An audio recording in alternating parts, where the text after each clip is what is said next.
আজ 25শে বৈশাখ, রবি ঠাকুরের জন্মদিন।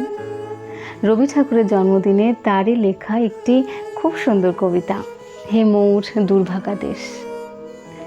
হে মোর দুর্ভাগা দেশ, যাদের করেছ অপমান, অপমানে হতে হবে তাহাদের সবার সমান।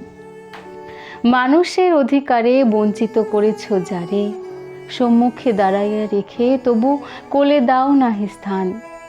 অপমানে হতে হবে তাহাদের সবার সমান।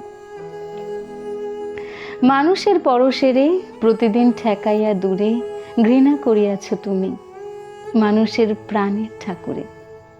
বিধাতার রুদ্ররোষে দুর্ভিক্ষের দ্বারে বসে ভাগ করে খেতে হবে সকলের সাথে অন্নপান।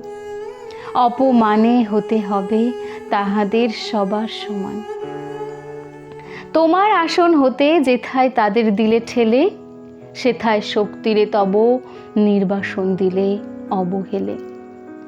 চরণে দলিত হয়ে ধুলায় সে যায় বয়ে, সে নিম্নে নেমে এসো, নহিলে নাহিরে পরিত্রাণ। অপমানে হতে হবে আজই তোরে সবার সমান। যারে তুমি নিচে ফেলো সে তোমারে বাঁধিছে যে নিচে, পশ্চাতে রেখেছ যারে সে তোমারে পশ্চাতে টানেছে।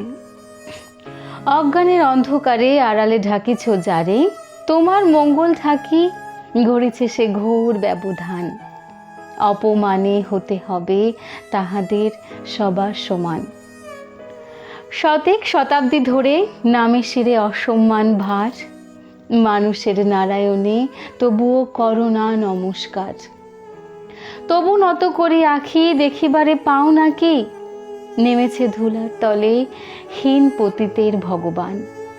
অপমানে হতে হবে সেথা তোরে সবার সমান। দেখিতে পাও না তুমি মৃত্যুদূত দাঁড়াইয়াছে দ্বারে, অভিশাপ আঁকি দিল তোমার জাতির অহংকারে। সবারই না যদি ডাকো এখনো সরিয়া থাকো, আপনারে বেঁধে রাখো চৌদিকে জড়ায়ে অভিমান। মৃত্যু মাঝে হবে তবে চিতাভস্যে সবার সমান। নমস্কার।